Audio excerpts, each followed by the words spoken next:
हरि ओम। ओम नमो भगवते शिवानंदाय। ओम नमो भगवते चिदानंदाय।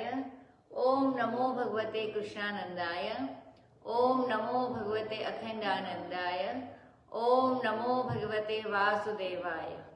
श्री राम रामेति रामेति रमे रामे मनोरमे सहस्रनाम तत्तुल्यं राम नाम वरानने। श्रीराम रामेति रामेति रमे रामे मनोरमे सहस्रनाम तत्तुल्यं राम नाम वरानने।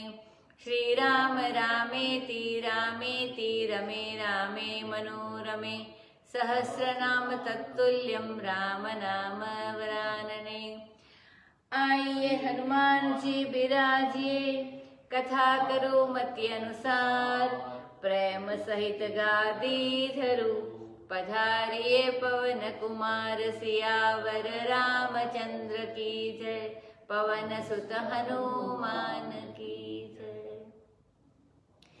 रामचरितमानस स्वामी श्री अखंडानंद जी महाराज के प्रवचनों पर आधारित पुस्तक। अभी सुंदर कांड शुरू हुआ है। हमने बालकांड देखा, अयोध्या कांड देखा, अरण्य कांड देखा, किष्किंधा कांड भी हो गया। अभी आज से सुंदर कांड शुरू होता है, पंचम सोपान।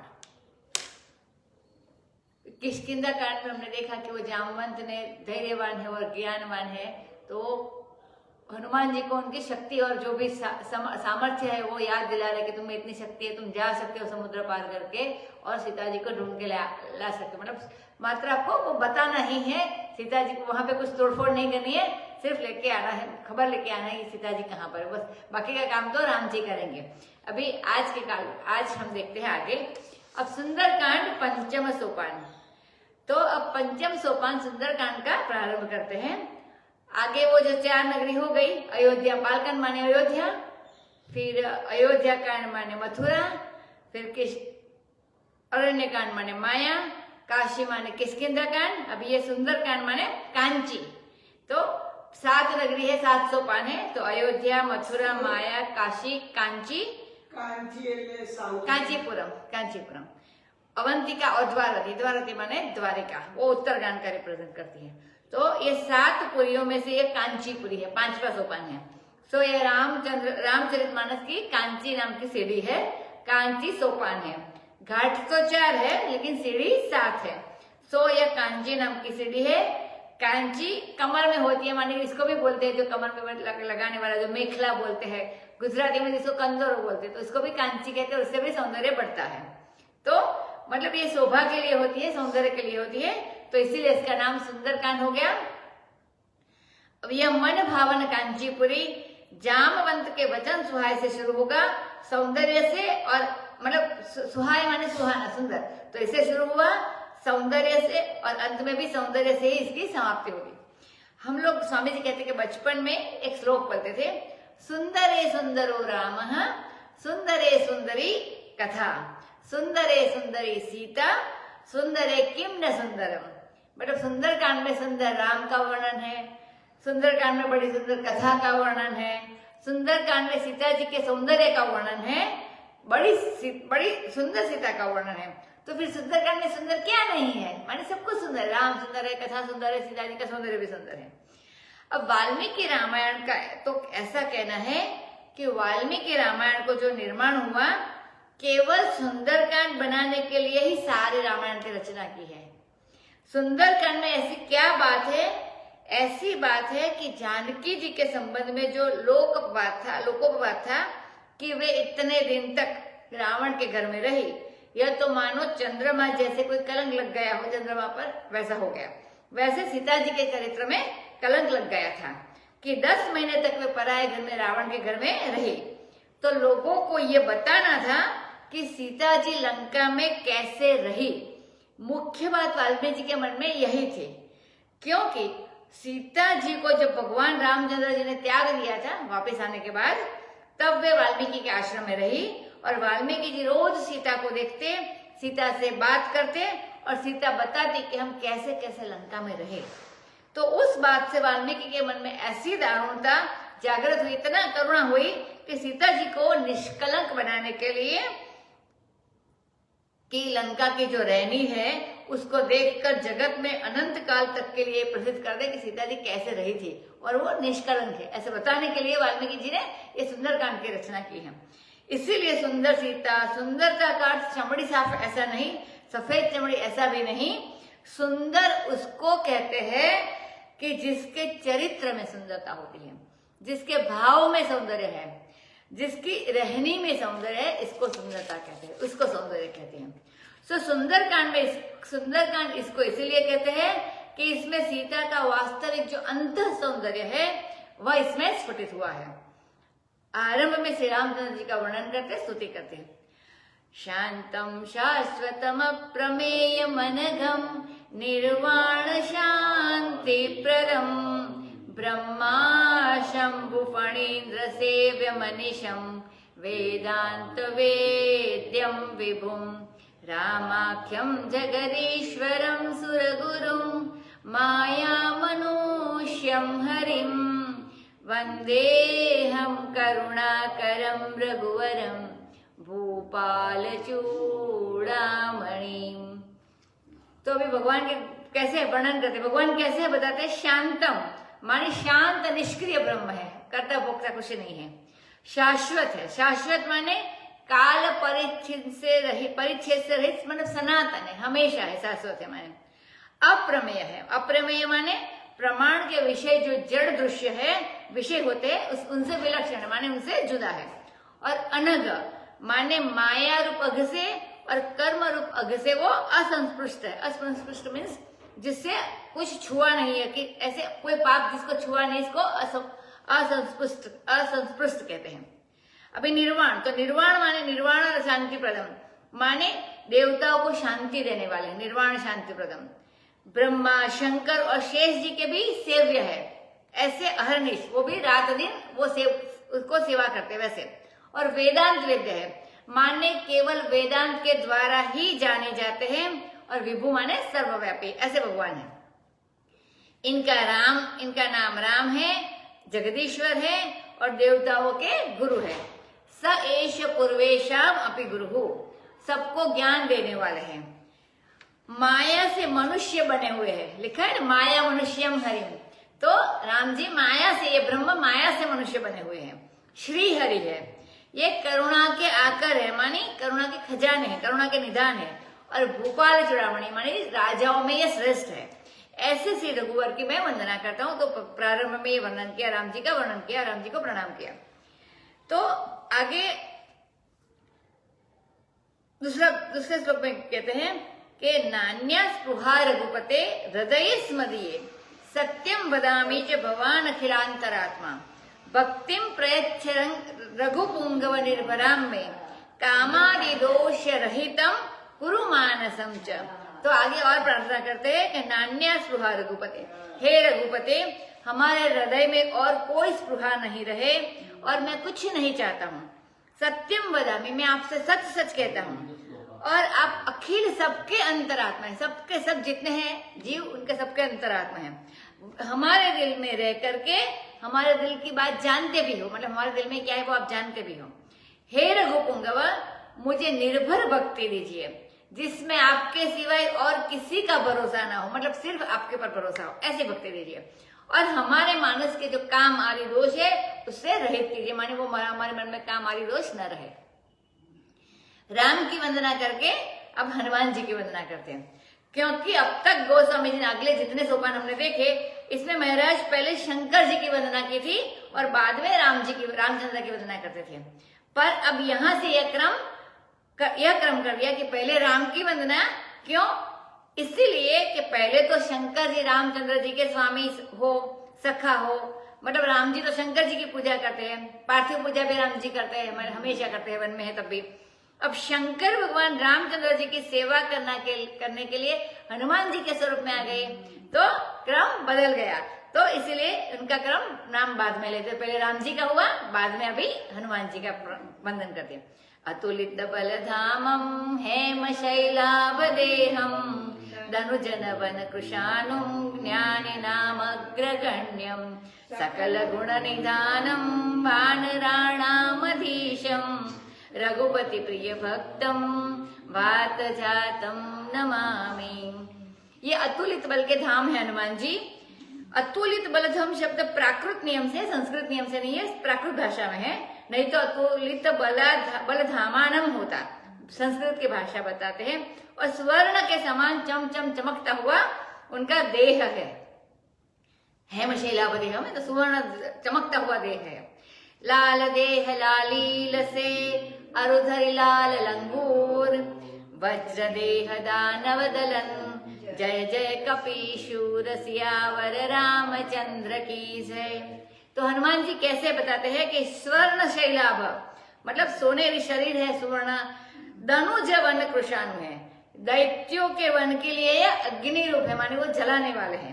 तो ज्ञानियों में अग्रगण्य है, संपूर्ण गुणों के निधान है, खजाने हैं, वानरों के स्वामी हैं, आया ना वानराणाम अधिशम, तो वानरों के स्वामी हैं और रघुपति के प्रिय दूत है, प्रिय भक्त है। तो ऐसे वायु नंदन कपीश हनुमान जी को मैं नमस्कार करता हूं। तो अभी आगे आएगा।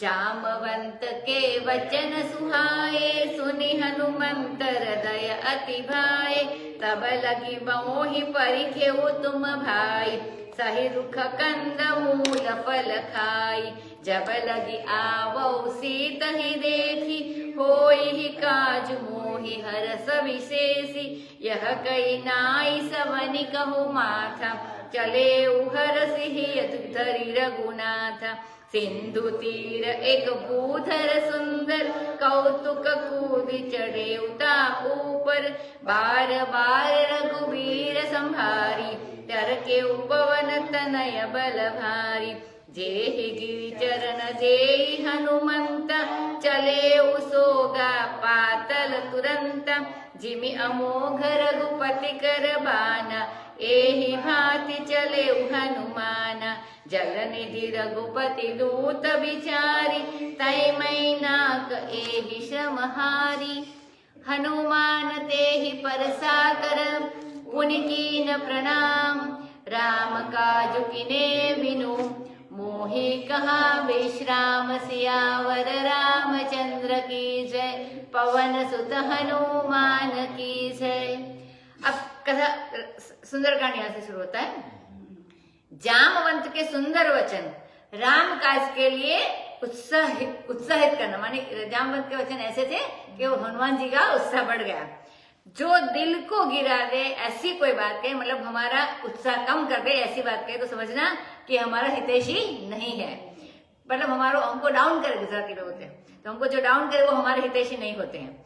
बात तो हमेशा ऐसे करनी चाहिए जिससे मनुष्य के मन में और उत्साह बढ़े, साधन में, भजन में और अपना काम पूरा करने में हमेशा किसी का उत्साह बढ़ाना चाहिए। तो जामवंत के वचन हनुमान जी के हृदय को बहुत सुंदर लगे, अति भाए माने अच्छे लगे। तो सुहाए और भाए तो दोनों सुंदर ही है, सुहाए भी माने भी सुंदर और भाए माने भी सुंदर, तो मन पसंद है, इसीलिए यह सुंदरकांड भी सुंदर हो गया। बोले भाई तब तक तुम लोग मेरी प्रतीक्षा करना, जब तक हम सीता जी को देखकर न आवे। तो हनुमान जी ऐसा कहते हैं। देखो हनुमान जी ने जाते समय एक बात का ध्यान रखा, बोले तुम लोगों को दुख तो बहुत होगा, लेकिन एक बात का ना, तुम लोग कभी अभी अनशन करके समुद्र के किनारे बैठे हो कि हम कुछ खाएंगे नहीं, कुछ पिएंगे नहीं, तो ये सब छोड़ दो, कंद मूल फल खाकर रहना, पता नहीं कितने दिनों में वहां से सूर्य लेकर आ जाऊं। तो कष्ट तो आप लोगों को होगा, लेकिन अनशन जरूर छोड़ देना। मानी वो लोग सबने नक्की किया था, निश्चय किया था कि हम लोग कुछ खाना पीना भी नहीं खाएंगे, तो लेकिन बताया हनुमान जी ने कि आप लोग खाना पीना, तो अनशन छोड़ देना। जब तक मैं सीता जी को देख कर आऊं तब तक मुझे विशेष हर्ष हो रहा है, इसलिए यह काम जरूर बनेगा। तो जब अपने मन में उत्साह होवे, तो अंगिरा मुनि का वाक्य है, मतलब मंत्र है, अंगिरामनो उत्साह, अंगिरामन उत्साह। तो अंगिरा ऋषि कहते हैं कि यात्रा करते समय यदि मन में उत्साह हो तो समझना कि यात्रा में सफलता जरूर मिलेगी। तो ऐसा करके सबको प्रणाम किया। छोटे छोटे बंदरों को भी हनुमान जी ने प्रणाम किया, क्योंकि हनुमान जी में तो मान है नहीं, तो जो मान का हनन करे उसका नाम हनुमान। सबको नमस्कार किया और हृदय में रघुनाथ जी को धारण करके हर्षित होकर चले। तो हर्षित होकर जाते उसको सफलता हमेशा मिलती है। सो वही सिंधु के किनारे एक बड़ा सुंदर पर्वत था। तो खेल खेल में हनुमान जी अभी तो पता चल गया कि मैं बहुत बड़ा सामर्थ्य मेरे में, तो खेल खेल में कूदकर उसके ऊपर चढ़ गए और बार बार रघुवीर को स्मरण करके संभाल कर उनको बलधारी पवन तनय उछल के माने वहां पे कूद कर लगाया। अब जिस पर्वत पर हनुमान जी चरण देते हैं सो तुरंत पाताल में चला जाए, दब करके गए, इतना भारी हो गया है वो तो वो पर्वत भी दब गया। जैसे रघुवीर का बाण अमोघ होता है इसी प्रकार ही हनुमान जी भी अमोघ होकर चले। तो समुद्र ने देखा कि राम रघुवीर का दूत है, रामचंद्र जी का दूत है। तो विचार करके समुद्र ने कहा कि हे मैनाक तुम श्रमहारी बन जाओ। बीच में मैनाक नाम का पर्वत आता है, तो बोलते हैं समुद्र वो पर्वत को कि हे मैनाक तुम श्रमहारी बन जाओ, माने इनको थोड़ा विश्राम दे दो। तो मैनाक माने वो पार्वती जी के भाई हुए, क्योंकि हिमालय के पुत्र है मैनाक। तो वो वही पर्वत बीच में आता है। तो हनुमान जी ने देखा कि मैनाक पर्वत बीच में आया, यह कहता है कि विश्राम कर लो, तो इन्होंने बिल्कुल उसका भी तिरस्कार नहीं किया। तो हनुमान जी ने उसे हाथ से छुआ पर्वत को, माने अनादर नहीं किया। कोई सत्कार कर रहा हो, कोई पूजा कर रहा हो तो उसका तिरस्कार कभी नहीं करना चाहिए।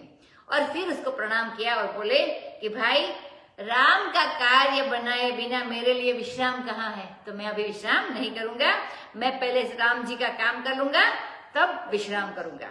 तो सीता जी की खोज के लिए हनुमान जी महाराज एक छोटे से पहाड़ पर चढ़ गए और वहां से समुद्र पार करने के लिए उछले। तो उस समय का वर्णन किया है। तुलसी रसा तल को निकसी सलील आयो, कोल कल मल्यो अहि कमठ को बलू को, चाही हुक चरण के चपेट चाप चिपिट गो, उचके उचकी चार अंगुल अचलू को। तो सारे संसार में खलबली मच गई और यही बीती चले, मानी जैसे भगवान रामचंद्र जी के बाण अमोघ है, माने एक बार जो बाण चलते हैं तो अंतरिक्ष में उनकी गति होती है और सारी सृष्टि में घूम फिर के वो रामचंद्र जी के पास लौट आते हैं और आकर अपने आप उनके तोड़े में प्रवेश करते, मतलब जो बाधा होता है इसमें अपने आप होते चला जाता है। ऐसे अमोघ है, मन निष्फल होने वाला नहीं है, हमेशा सफल होता है। तो यह पहला तीर भगवान रामचंद्र जी का है हनुमान जी के रूप में, जो लंका में जा रहा है सीता जी का पता लगाने के लिए। अब रास्ते में मैनाक मिले। ये मैनाक हिमाचल के पुत्र है। मैनाक के पुत्र माने पार्वती जी के भाई हैं। तो ये सहायता पहुंचाने के लिए कि विश्राम देने के लिए, लेकिन जो अपने कर्तव्य का अपने कार्य का प्रेमी होता है वह कभी विश्राम नहीं चाहता। तो हनुमान जी ने कहा कि राम जी का काम बनाए बिना हमको विश्राम नहीं है। तो जो विश्राम करने लग जाते हैं उनका काम छूट जाता है। तो बिल्कुल विश्राम उन्होंने पसंद नहीं किया। दूत कैसा होना चाहिए, तो यह बात हनुमान जी के चरित्र से प्रकट होती है और पतिव्रता स्त्री पराये फंदे में पड़ने पर भी कैसी होती है, ये बात सीता जी के चरित्र से इस कांड में प्रकट होती है। तो इन दोनों सुंदरताओं को लेकर ये सुंदर कांड बना है।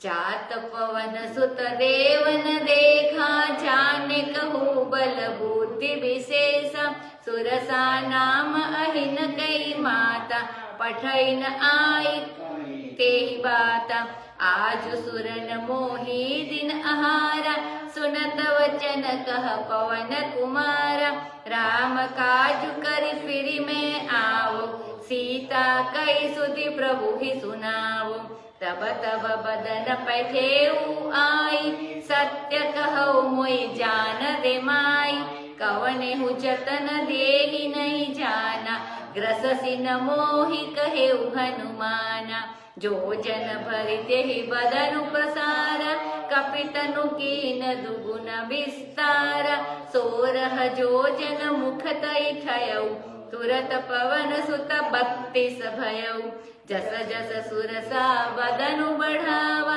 तासु दून कपि रूप दिखावा, सत जो जन तेहि आनन कीन्हा, अति लघु रूप पवन सुत लीना, बदन पैठि पुनि बाहिर आवा, मागा वीडता ही सिरुनावा, मोहि सुरन लहि लागी पठावा, बुद्धि बल मरमु तोर में पावा, राम काज सब करिहु तुम बल बुद्धि निधान, आशीष दे गई सो हरसी, चले हनुमान सियावर रामचंद्र की जय।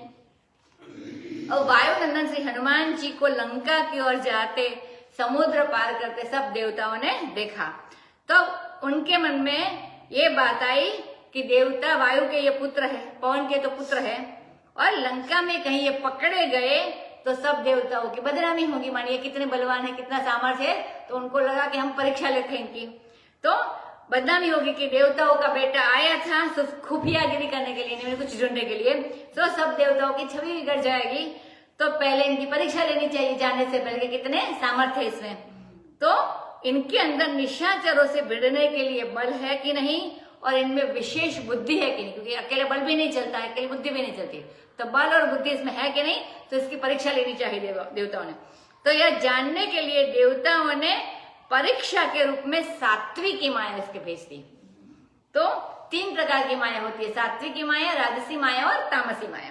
तो ये तीनों विघ्न बन करके आए, मतलब विघ्न बनकर ही आती है। जब स्वामी जी कहते हैं जब हम लोगों के विचार परम शांति के अनुसंधान में, मतलब सीता रूप शांति की खोज करने के लिए जब चलते हैं, तो ये 3 प्रकार की माया हमेशा हमारे जीवन में भी पहले आती है। यह सात्विकी माया है, इसका नाम है सुरसा, जो हनुमान जी को परीक्षा लेने आई है, क्योंकि ये सांपों की माता है। कोई कद्रू ना समझ ले इसको, क्योंकि कद्रू से अलग करने के लिए इसको सुरसा बनाया, मतलब ये सांपों की माता है। और अही नहीं की माता है वो आगे, तो सांपों की माता ये इसलिए बताया गोस्वामी जी ने कि रावण को भी ये सांप ही बोलते हैं, तो असुर है ऐसा बताते हैं। तो जस पावन रावण नाग महा, अब भगवान का यश पावन है और रावण नाग है। और दुष्ट हृदय दारुण जिमी अहिनी, अहिनी मानी सापिनी, तो राक्षसियों को सापिन बताया। तो जब सांप सापिन लंका में रहते हैं और हनुमान जी वहां जा रहे हैं, तो ये सांपों की माता जब वहां जाएगी परीक्षा करने के लिए, और इससे ये अगर बच निकलेंगे तो यह बात सिद्ध हो जाएगी कि राक्षसी रूप सर्पिणी और राक्षस रूप सर्पों के बीच में हनुमान जी निकल आएंगे वापिस, मतलब आ सकते हैं, उसको कोई पकड़ नहीं लेगा। तो ये अभी हनुमान जी चले थे समुद्र पार करने के लिए, उछले थे, छलके थे, उसी बीच में देवताओं ने आकर जाकर कहा कि वो सुरसा को भेज दिया कि तुम जाओ, और वह आकर झट रास्ते में खड़ी हो गई सुरसा, सात्विकी माया। तो वेग उसका कितना था कि इसी में यह भी प्रकट होता है कि कितनी जल्दी वो आ गई, तुरंत आ गई। देवताओं ने आदेश दिया कि तुम जाओ, तो तुरंत वहां पे हाजिर हो गई। अब आकर उसने कहा कि आज देवताओं ने हमें अच्छा आहार भेजा है, क्योंकि वो सांप ही नहीं हो रही है, तो बानर है, तो वो बोले कि हम खा जाएंगे, तो अच्छा आहार दिया है। तो यह तो बड़े उससे, मतलब ऐसा सोचा है, उससे गलती हो गई। गलती क्या हो गई कि यह आई तो है हनुमान जी की परीक्षा लेने के लिए, लेकिन अपने को उसने देवताओं की आज्ञाकारिणी मान लिया, बता दिया मतलब। तो बात यह है कि सांप सापिनी हवा पीकर महीनों तक रह जाते हैं, और ये तो है वायु के पुत्र, तो इनके बाप को भी पी जाने वाली है सुरसा माया, तो ये सर्पिणी है। यदि हनुमान जी पवन कुमार इससे बच जाए तो समझना कि ये बड़ा बल बुद्धि निदान है। अब यह वचन सुनते, उसका वचन सुनते पवन कुमार हनुमान जी बोलते हैं कि अरे मैया, पहले मैया बुलाते, अरे मैया तू तो पता चल जाता है बुद्धिमान, तू तो देवताओं की आज्ञा से आई है और मैं तो राम जी की आज्ञा से आया हूँ। तो जिसकी आज्ञा से तू आई है उससे भी बड़ी आज्ञा मुझे प्राप्त हुई है। तो समझाया उसको कि सीता जी की सूची बताकर मैं अपने सेवक धर्म का पहले पालन करूं, बाद में तुम मुझे खाना, तो तब मैं आकर तेरे मुंह में अपने आप घुस जाऊंगा, जो तू कहती है सो मैं बाद में करूंगा, लेकिन अभी मुझे जाने दे। तू तो मेरी माई है, माँ है, मतलब मेरे पक्ष में आ जा। अब तू दूसरों के पक्ष में क्यों है, मतलब देवताओं के पक्ष में क्यों है जो मेरी परीक्षा करा रहे हैं। वेद भी बताते हैं, तो सत्य कहूं माने शपथ पूर्वक मैं कहता हूं, ऐसे बोले। तो हनुमान जी अब तो बस सुरसा जीत पर आ गई, जो सात्विक की माया थी, तो इसको स्त्री हट बोलते हैं। तो स्त्री जब किसी हट पर अड़ जाती है तो जल्दी इसको छोड़ती नहीं है, अपनी हेठी समझती है कि हम छोटे ना हो जाए, तो अब वो अड़ गई कि मैं तुमको खा जाऊंगी। तो साम से, दान से, बेल से, किसी भी प्रकार, साम दाम दंड भेद किसी भी प्रकार जाने नहीं दिया हनुमान जी को। तब हनुमान जी ने कहा कि मुझे ग्रस लेना, मतलब आगे आया कि ग्रससी न मोहे, मतलब मुझे ग्रस लेना, मतलब उसमें न लगा दिया, मुझे ग्रस न लेना, उसमें और लगा दिया। तो क्योंकि हनुमान जी की वाणी तो सीधे, मतलब जो बोलते वो हो जाता है, तो ग्रस न लेना, ग्रसी से न मोही, वैसे वैसे समझो तो ऐसा हो जाएगा मुझे ग्रस लेना, लेकिन ग्रसी से न मोहे, मतलब मुझे ग्रस मत लेना। तो ऐसा बोला हनुमान जी ने, तो बीच में न डाल दिया। यदि कह दे कि तू मुझे खा ले तो वो खा जाए, क्योंकि वाणी सिद्ध है। तो बचा कर बोले कि ग्रससी न, मुझे क्यों नहीं खा लेती, ऐसे प्रश्न पूछा, लेकिन इसमें न डाल दिया, नकार डाल दिया। तो माने तू नहीं खा सकती। अब देखो कि ये सिद्धों की लड़ाई हो गई, यह कोई शारीरिक बल की परीक्षा नहीं हुई। अब यह जो महिमा सिद्धि जो होती है योग से, महिमा माने बड़ा शरीर, बहुत बड़ा। तो योग से अणिमा, महिमा, लघिमा, गरिमा। अणिमा माने बहुत सूक्ष्म, अणु, परमाणु से छोटा भी। महिमा माने बड़ा विशाल। लघिमा माने बहुत हल्का फुल्का, बहुत हल्का। और गरिमा माने बहुत भारी। तो चारों प्रकार की सिद्धि बताई, माने छोटा हो जाना, बड़ा हो जाना, हल्का हो जाना, ये सारी योग की सिद्धियां हैं। तो सुरसा जो सात्विक की माया था, उसने एक अपनी दैवी सिद्धि प्रकट की। 1 योजन का उसने उसका मुंह कर दिया, बहुत बड़ा मुंह कर दिया, क्योंकि हनुमान जी विशाल का है। तो उसने, तो हनुमान जी ने उसका दुगुना विस्तार कर दिया, मैंने अपने शरीर को दुगुना बढ़ा दिया, तो उसके मुंह में नहीं जा सकते। हनुमान जी ने रखा, अभी सुरसा ने कोई नियम नहीं रखा मुंह फैलाने में, तो उसने 16 योजन माने 2 योजन के बाद एकदम 16 योजन जितना बड़ा मुंह कर दिया, खोल दिया। अब हनुमान जी ने तो अपना नियम रखा कि उन्होंने यह नियम कर लिया, यह जितना बड़ा मुंह करेंगे उसे दुगुना मेरा शरीर बढ़ जाए, तो हम दुगुने हो जाएंगे। तो जो सात्विक पुरुष होते हैं वे नियम से चलते हैं, मानी जो असात्विक होते हैं उनके जीवन में कोई नियम नहीं होता है। मानी वो तो 2 से सीधा 16 गुना कर दिया, लेकिन हनुमान जी ने रखा है कि जितनी वो हुई सिर्फ 2 गुना, तो वो 2 गुना ही बढ़ते जाएंगे। तो ये 16 हुआ तो ये 32 गुना हो गए। अब जैसा जैसा वे कायदे, मतलब बिना ऐसे नियम के सुरसा अपना मुंह बढ़ाती जाए और हनुमान जी उससे दुगुना अपना रूप दिखाते जाए। उसने 100 योजन का मुंह कर दिया सुरसा ने। ये सांस तो सबके मुंह में आती जाती है, तो उसी के तो बेटे तो झट इतने नन्हे हो गए, अणिमा सिद्धि दिखा दी उसने, तो बहुत छोटे हो गए और सीधे आर पार निकल गए। तो मुंह में घुसकर बाहर निकल आए और बोले कि बस देवी हो गया ना, तुम मुझे मुंह में लेना चाहती थी तो सो ले लिया। अब उससे विदा मांगी और उसको फिर सिर झुकाया। तो हनुमान जी ने यहाँ पे बल भी दिखाया, बुद्धि भी दिखाया। तो बड़ा बड़ा करते गए और बाद में एकदम छोटे हो गए हनुमान जी, तो सीधा मुंह में से पसार गए, होके निकल गए। अब उसने कहा कि हनुमान जी, सुरसा देवी ने कहा कि देवता लोगों ने जिस बात के लिए मुझे भेजा था, मैंने परीक्षा लेने, तो वह मर्म, वह रहस्य मैंने पा लिया कि तुम बुद्धिशाली भी हो और बलवान भी हो। तो तुम्हारे अंदर योग बल भी है, जिससे तुमने अपने शरीर को बढ़ा लिया और घटा लिया, और बल बुद्धि भी है। तो जब मैं बढ़ाती गई तो तुमने एकाएक झट करके छोटा रूप धारण करके भीतर प्रवेश कर लिया, अपने को बचा लिया, तो अपने को धर्मपाश से भी मुक्त कर लिया। तो तुम्हारी बुद्धि का बल भी हो गया, तो तुम्हारे अंदर योग बल भी है। अब उसने आशीर्वाद दिया कि तुम सब राम काज पूरा करोगे, क्योंकि तुम बल और बुद्धि दोनों के निदान हो, दोनों के खजाने हो। सेवा करनी भी कठिन है। राम की, भगवान की सेवा करना, यह जब बल भी हो अपने अंदर, योग्यता भी, अंतःकरण की योग्यता भी हो और शरीर की योग्यता भी हो, तब जाके सेवा संपन्न होती। बल भी चाहिए, बुद्धि भी चाहिए, योग्यता भी चाहिए, अंतःकरण की शुद्धि भी चाहिए, तब उसके द्वारा भगवान की सेवा होती है। अब तो आशीर्वाद देकर वह गई और हनुमान जी ने आगे यात्रा प्रारंभ की। तो पहले तो देखो सहायक आ गया मैनाक के रूप में, कि भगवान को थोड़ा, हनुमान जी को थोड़ा बीच में विश्राम दे, लेकिन वहां पे भी स्पर्श करके वो आगे चले कि अभी विश्राम नहीं करेंगे, उसको भी अस्वीकार कर लिया। फिर सात्विक परीक्षा हुई तो उसमें भी हनुमान जी पास हो गए। अब एक और तमोगुणी विघ्न आया, तो सात्विक और तमोगुणी बाद में राशि बाद में आएंगे। निशिचरी एक सिंधु मुह रहई, करी माया नभुके खग गहई, जीव जंतु जे गगन उड़ाही, जल विलोकित न कई परिछाही, गहई छाह सक सोन उड़ाई, एहि विधि सदा गगन चर खाई, सोई छल हनुमान कह कीन्हा, तासु कपटु कपि तुरत ही चीन्हा, ताहि मारि मारुत सुत वीरा, पारिधि पार गयौ मति धीरा, तहाँ जाई देखी बन शोभा, गुंजत चंचरिक मधुलोभा, नाना तरु फल फूल सुहाए, खग मृग वृंद देखी मन भाई, शैल विशाल देखी एक आगे, तापर गाय चढ़े उभय त्यागे, उमान कछु कपि कई अधिकाई, प्रभु प्रताप जो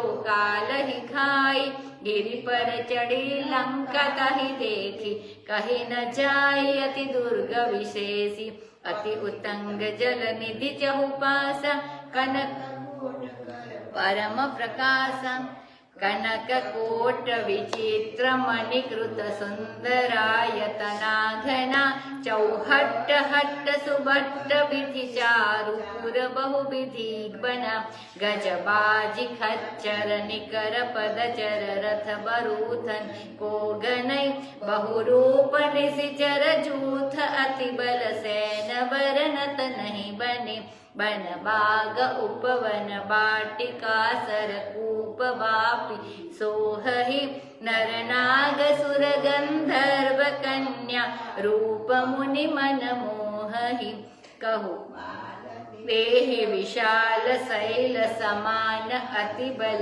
गर्जहि, नाना अखारे न बिरहि बहुविधि एक एक नहीं तरजहि, करि जतन भट कोटि न बिकट तन नगर चहुदिसि रक्षहि, कहु मानुष मानुष धेनु खर अज खल निसाचर बच्छहि, एहि लागी तुलसीदास इनकी कथा कछु एक है कही, रघुबीर सर तीरथ शरीर त्यागी गति पै हरि सही, पुर रखवारे देखि बहु कपि मन कीन विचार, अति लघु रूप धरौ निसी नगर करौ पैसार, सियावर रामचंद्र की जय।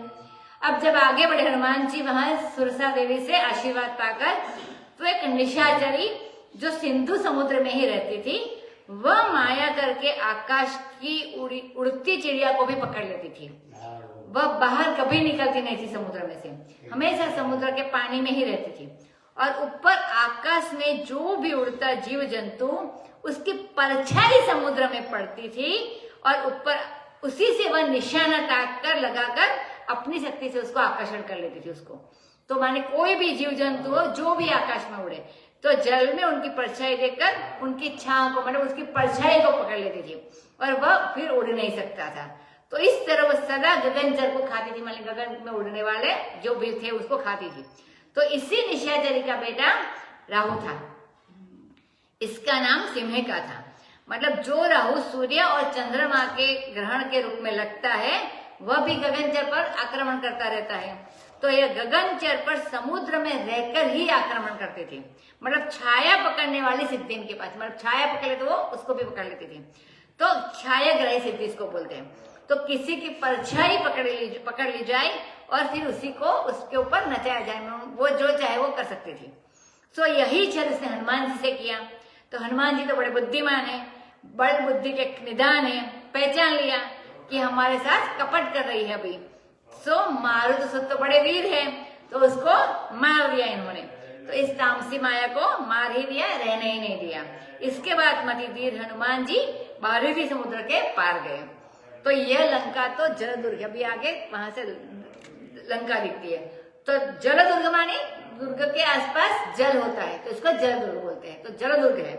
तो इसमें समुद्र तो किले के चारों ओर और खाई होती है, और ऐसे ये पानी की तरह ये लंका नगरी चारों ओर पानी है, तो ये जलदुर्ग है। अब इससे जब बड़े आगे तो क्या देखते हैं कि वह वन दुर्ग है। माने जलदुर्ग के पहले वन दुर्ग आते हैं, वन दुर्ग पार करो तब जाके जलदुर्ग आता है। तो पहले वन दुर्ग, इसके पहले वन दुर्ग है, माने घना जंगल है। तो इस प्रकार की रक्षा की है लंका नगरी की। तो पहले जलदुर्ग है, फिर आगे देखा तो वन दुर्ग है, माने पानी के भीतर बड़ा भारी जंगल है, घना जंगल है। तो उसकी भी शोभा देखी, भौरे गुंजार रहे वहां पर, और मधु के रूप में, माने मध लेने के लिए वो भौरे की बात है, क्योंकि जंगल है। फिर नाना प्रकार के फल फूल वाले वृक्ष वहां शोभायमान है, और खगमृग वृंद है। तो उनको देखकर हनुमान जी को थोड़ा अच्छा लगा। इसके बाद देखा तो पर्वत दुर्ग, माने पहले जल दुर्ग, बाद में वन दुर्ग, इसके बाद पर्वत दुर्ग, और इसके बाद में ये लंका है। तो कितने दुर्ग पार करो तब जाके लंका में पहुंच सकते हो। तो इसके बाद देखा तो पर्वत दुर्ग, पहले जल दुर्ग, उसके बाद वन दुर्ग और उसके बाद पर्वत दुर्ग। ये लंका की रक्षा करने के लिए चारों, मतलब सीधा कोई जा ही नहीं सकता है। आगे देखा उन्होंने कि एक पर्वत है, सो बिना भय के बलि छोड़कर ये उस पर दौड़कर चढ़ गए। अब शंकर जी ने कहा कि उमा, यह कोई हनुमान जी की विशेषता नहीं है कि इतना जल्दी जल्दी जा रहे, इतना कूद कूद के जा रहे। यह तो प्रभु श्री रामचंद्र जी का प्रताप है जो काल को भी खा जाते हैं, मतलब इसकी कृपा से ये हनुमान जी जा रहे हैं। तो ये हनुमान जी की कोई विशेषता नहीं है, ऐसा शंकर जी उमा को कहते हैं। अब गिरि पर्वत पर चढ़कर उन्होंने लंका देखी। बड़ा विशेष दुर्ग था, उसका वर्णन नहीं किया जा सकता, माने बहुत बड़ा किला था। उत्तुंग शब्द अति उत्तुंग जल में थी, माने उत्तुंग शब्द संस्कृत का है। बड़ी ऊंची ऊंची तरंगों वाला यहाँ पर जल है, चारों ओर जल निधि था। और परिखा सुनाली है, परिखा मानी खाई जिसको बोलते हैं वो, तो पहले जल आता है, बाद में वन आता है, बाद में उसके बीच खाई आती है और इसके बाद नगर आता है। तो जो खाई वो कैसी है, सुनहरी है, मतलब सोनेरी है, चारों ओर चमचमाचम रोशनी फैली, और इसके बाद वो लंका नगरी है। तो कोट तो है सोने का, और विचित्र मणियों से, माने बहुत सारे अनोखे मणियों से खचित, माने सुशोभित है, सुंदर सुंदर घने आयतन है, माने अच्छे अच्छे घर है सोने वाले। चौहट माने चतुष्पद, जिसको चौराहा बोलते हैं, तो चौहट है। फिर हट माने बाजार है, और सुवट माने सुवर्तम माने अच्छा मार्ग है। सुवर्तम माने संस्कृत का होता है, तो इसका अर्थ होता है मार्ग। तो संस्कृत का शब्द वर्तमान मार्ग, तो माने बड़े बड़े अच्छे रास्ते, चौराहे अच्छे है, बाजार अच्छी है, फिर चार रास्ता भी है और मार्ग भी अच्छे। तो गलियां भी है, मीठी भी है, मीठी माने गलियां, तो बहुत सारी गलियां भी है, और वे भी बड़ी सुंदर है, और बड़ा सुंदर नगर है, बहुत तरह से बना हुआ है। तो अब उसमें गज माने हाथी, घोड़े, खच्चर, इनके झुंड के झुंड है, और पदचर भी है, माने पैदल चलने वाले भी है। तो ये सेना 4 प्रकार के बताए कि दुर्ग जो किला है श्रीलंका का, वो सेना से सुरक्षित है, चारों प्रकार की, गज सेना, अश्व सेना, रथ सेना और मनुष्य सेना, मतलब पैदल चलने वाली सेना। तो चारों ओर से वह लंका को घिरी हुई है। बहुत बलि निशिचर अनेक रूप में, निशिचर माने असुर राक्षस, तो बहुत बलि निशिचर अनेक रूप में, क्योंकि राक्षस काम रूपिणा, जो राक्षस होते हैं उनको जैसा मन होता है वैसा रूप धारण कर लेते हैं। तो वे बहुत कुरूप भी है, बहुत अलग अलग प्रकार के रूप भी धारण कर सकते हैं। सेना अति बलवान है, माने मर्यादा से परे है। सेना मर्यादा का अतिक्रमण, माने वो कुछ भी गिनो, इससे अति अति अति है, माने बहुत सारी है, गिन नहीं सकते, उसका वर्णन नहीं किया जा सकता है। वन है, बाग है, उपवन है, वाटिका है, सरोवर है, कुएं है, बावली है, माने वाव है, ये सब शोभायमान माने एक नगर में जितनी सामग्री होनी चाहिए वो सब है इस लंका नगर में, इसलिए तो रावण इतने ठाठ से रह रहे हैं। फिर सुंदरी स्त्रियां है, नर नागर गंधर्व कन्या, तो फिर सुंदर स्त्रियां भी वहां पर है। सुर कन्या माने देव कन्या, नाग कन्या, गंधर्व कन्या, ये अपने रूप से मुनियों के मन के भी मोहित करने वाली है। तो ऐसी स्त्रियां भी है। कहीं कहीं मल्ल है, मतलब जो लड़ते हैं, तो मल्ल को यहाँ पर माल कर दिया, माने बलवान कुश्ती लड़ने वाले, उनके शरीर बड़ा विशाल है, तो पहाड़ की तरह विशाल, बड़ा बल है, उनमें गर्जना कर रहे हैं, और उनके वो अखाड़ों में भिड़ते, माने वो हमेशा लड़ते रहते हैं। वो तो बोलते हैं प्रैक्टिस करनी चाहिए, तो ये वो करते रहते हैं अभ्यास। अनेक प्रकार से दाव पेच करते हैं और एक दूसरे को ललकारते हैं। करोड़ों भट्ट माने सैनिकों, करोड़ों भट्ट यत्न करके वहां पर पूरी नगरी का रक्षा करते हैं। उनके शरीर विकट है और चारों दिशा से यत्न करके ये नगर की रक्षा करते हैं। कहीं कहीं महिष है, मानी भैंस है, तो कहीं कहीं खल है, निशाचर दुष्ट जो राक्षस है वे भैंसे खा रहे हैं, कहीं मनुष्य खा रहे हैं, कहीं गाय खा रहे हैं, कहीं गधा खा रहे हैं, कहीं मतलब पशुओं को भी खा जाते, असुर है तो खल निशाचर जो होते हैं वो इनका पशुओं का भी भक्षण करते हैं। अब तुलसीदास जी कहते हैं कि इनकी कथा बहुत थोड़ी इसीलिए कही, संक्षेप में वर्णन किया, क्योंकि महात्मा लोगों को राक्षसों की कथा बहुत ज्यादा पसंद नहीं होती है, तो उनकी रुचि तो दूसरे ढंग की होती है, माने ज्ञान वाली रुचि होती है। तो इसीलिए इसका वर्णन किया कि राम जी के बाण रूपी तीर्थ में जब ये जो बताया वर्णन किया जो लोग हैं वो अपने शरीर का परित्याग करेंगे जब राम जी के बाण होंगे तब, और इसके बाद उनको सबको मुक्ति मिलेगी। तो इसके लिए छोटा वर्णन तुलसीदास ने किया। केवल्य मुक्ति सबको मिलने वाली है, इतने निश्चित है, फिर भी और राम जी के बाण ही इनको निर्वाण गति देने वाले हैं, इसीलिए इनकी कथा तुलसीदास ने संक्षिप्त में कही। अब हनुमान जी ने देखा कि पुर के नगर के रखवाले तो बहुत है, तब उन्होंने मन में विचार कर लिया कि अगर मैं इसी रूप में जाएंगे तो तुरंत पकड़े जाएंगे, सो बहुत लघु रूप धारण करें, मतलब छोटा, पहले जानकी जी का पता लग जाए, उसके बाद जो होगा सो हो जाएगा, मतलब तब देखेंगे, पहले पता कर ले। तो लेकिन पता लगने के पहले हमारी पहचान नहीं होनी चाहिए। अगर बड़े रूप में जाए तो हनुमान जी पकड़ लेंगे लोग, इतने सारे लोग हैं तो उन्होंने सोचा कि बहुत हल्का, बहुत लघु रूप धारण करके रात्रि के समय में नगर में मैं प्रवेश करूं, ऐसा हनुमान जी ने प्लान बनाया। ये प्रवेश की ही प्रकृति में पैसार बोलाकर मैं पैसार करूंगा ऐसे शब्द आया है, तो वो बताया गया। अब हनुमंत तहाँ लघु रूप बने, अनिमा के परिभाव जने, तो मसक समान रूप कपिधर, मसक मानी मच्छर, तो मच्छर जितना छोटा रूप हनुमान जी ने धारण कर लिया। यहाँ अणिमा की सिद्धि मानी सबसे छोटा। तो अणिमा सिद्धि का अर्थ यह होता है कि हनुमान जी वैसे के वैसे रहते, लेकिन जो उनको देखते हैं उनको ये नजर में छोटे दिखते, वो अणिमा सिद्धि ऐसे होती है कि वो हनुमान जी का खुद का रूप ऐसे, लेकिन जो लोग उनको देखे वो छोटे छोटे देखे हनुमान जी को, तो सबको दिखाई नहीं पड़ते, इसलिए छोटे का उपलक्षण है मसक रूप माने मच्छर जितने बन गए। अपुना जैसा कहता सी माने खुद वैसे के वैसे, पर लोगन छोटे स्वरूप गणे, मतलब भगवान जो लोग उनको देखे वो छोटे दिखे। यह काश जीवा स्वामी ने कहा है, कोई स्वामी होंगे, कि स्वयं तो ये ज्यों के त्यों रहे, लेकिन लोगों को छोटा दिखाई पड़े, क्योंकि अणिमा के प्रभाव से निकट वस्तु से दूर पड़े। मतलब हम यहाँ से पर्वत देखे तो अभी बहुत दूर का पर्वत देखे तो हमको इतना छोटा लगे, तो हमारे पास थोड़ा आगे जाओ तो थोड़ा बड़ा लगेगा, इससे आगे जाओ तो थोड़ा बड़ा, इसलिए ये छोटे का भी ऐसा ही है कि वो अपने अपने जहां से देखे उतने छोटे देखेंगे। तो लोगों की दृष्टि में ही भेद हुआ, हनुमान जी में भेद नहीं हुआ, हनुमान जी वैसे के वैसे रहे। किसी को मार्जर पड़े मालूम, मतलब बिल्ली मालूम पड़े, और किसी को मच्छर मालूम पड़े, मतलब जहां जहां से देखे जितने दूर से इतने छोटे छोटे दिखते जाए वो।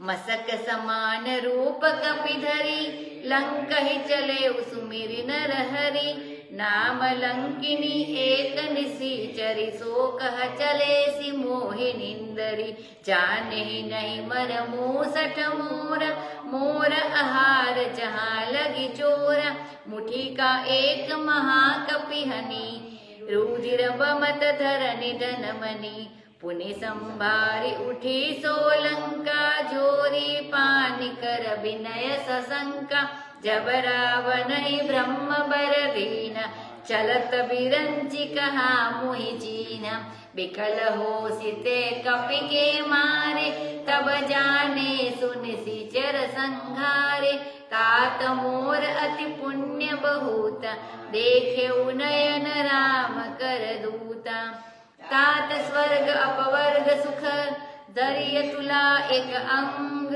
तूलनता ही सकल मिली, जो सुख लव सतसंग, सियावर रामचंद्र की जय, पवन सुत हनुमान की जय। अब हनुमान जी बहुत छोटा मच्छर के समान रूप पर थे, तो बंदर, तो हरिहर मतलब नरहरि भगवान का स्मरण करके लंका के लिए वो चले। अब यहाँ बीच में एक लंकिनी नाम की निशिचरी थी जो राक्षसिनी थी।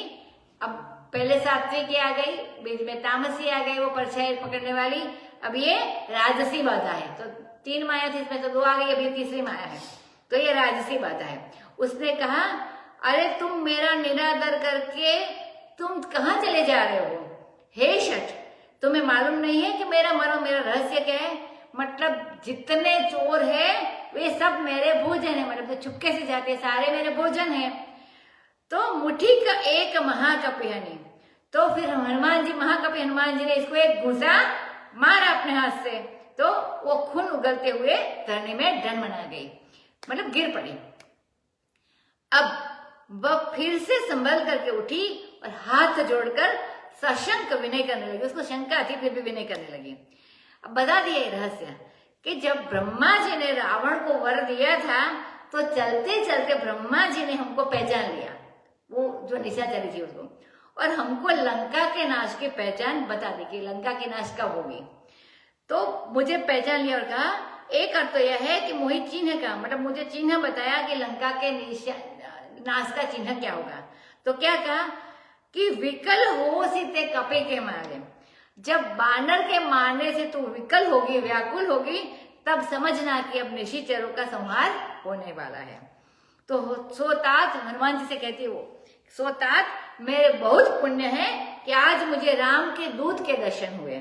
सच्ची बात यह है कि सत्संग मिलना बड़ा मुश्किल है, तो जिनको सुलभ है वे भी वंचित रह जाते हैं, ऐसी माया, ऐसे विघ्न उनके मन में, उनके जीवन में खड़े हो जाते हैं जो सत्संग कर सकते हैं वे भी नहीं कर सकते। मतलब माया के बीच में आती रहती है, हमको उसको छोड़ के सत्संग करना चाहिए, तो इसने सत्संग कर लिया।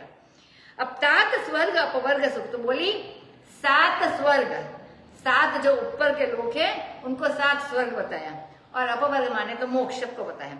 तो इन दोनों को तुला माने तराजू में अगर पलड़े पर रख दो, और एक और सत्संग का लवमात्र मतलब क्षण भर का सुख रख दो, पलक गिरने में जितना होता है उतने समय का सत्संग होवे, उस सुख को रख दो। तो बोले यह सत्संग सुख के लव मात्र के बराबर भी मोक्ष का सुख और स्वर्ग का सुख नहीं है। तो सत्संग का ही महिमा बताई, तो इतना बड़ा महिमा है सत्संग का। प्रविशि नगर कीजे सब काजा, हृदय राखी कौशलपुर राजा, गरल सुधारी पुकरहि बिताई, गोपद सिंधु अनल सितलाई, गरुड़ सुमेरु रेणु समताई, राम कृपा करि चितवा जाहि, अति लघु रूप धरेउ हनुमाना, पैठा नगर सुमिरि भगवाना, मंदिर मंदिर प्रति करि सोधा, देखे जहत अगणित जोधा, गयउ दसानन मंदिर माही, अति विचित्र कही जात सुनाही, शयन किए देखा कपितेहि, मंदिर महु नदी मान की जय। अब जो लंकिनी थी, जो नगर की अधिष्ठात्री थी, जिसको हनुमान जी ने मारा, वो रहस्य बताया ब्रह्मा जी वाला, तो उसने आज्ञा दे दी कि स्वामी जी कहते थे कि हम लोग जब बच्चे थे तो बड़ों बूढ़ों ने बताया कि जैसे मुंबई आना है और बोरीवली दादर के पास पहुंच गए कि अभी मुंबई में प्रवेश करना है, तो यह चौपाई बोल लेना, कौन सी? प्रवेशी नगर कीजिए सब काजा, हृदय राखी कौशलपुर राजा। मानिए चौपाई का स्मरण करके जब नगर में प्रवेश करोगे तो तुम्हारा सारा काम बन जाएगा, और ये मनोरथ सिद्धि की चौपाई है ये स्वामी जी कहते हैं। सो नगर में प्रवेश करने से पहले हनुमान जी ने भी ये बात की।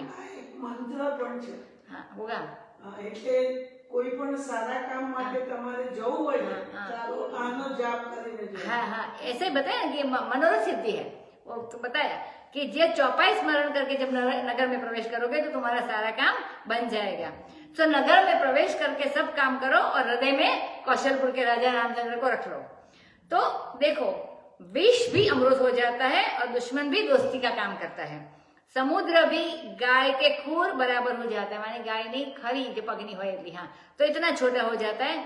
आग भी ठंडी हो जाती है अगर भगवान का स्मरण करते करते भगवान का कार्य करते तो काकभूषण जी कहते हैं यहाँ पर, हे गरुड़, सुमेरु पर्वत उसके लिए धूल कणी समान हो जाता है, इतना छोटा हो जाता है। जिसके ऊपर राम कृपा करके एक बार देख ले तो उसके लिए सब सुगम हो जाता है। और ये तो राम जी खुद का कार्य करने के लिए निकले हैं हनुमान जी। अब हनुमान जी ने बड़ा लघु रूप धारण किया और भगवान का स्मरण करके नगर में प्रवेश किया। वहां जाकर हनुमान जी ने पहले ये संकल्प किया कि बाबा इस लंका में जानकी जी है, तो जानकी जी तो हमारी इष्ट देवी है, तो लंका के एक एक घर जहाँ जानकी जी है वो हमारे लिए मंदिर है। तो ऐसा सोच लिया कि भाई जानकी यहाँ पर है, इतना तो पता था, उनको बता दिया था जटायु के भाई ने।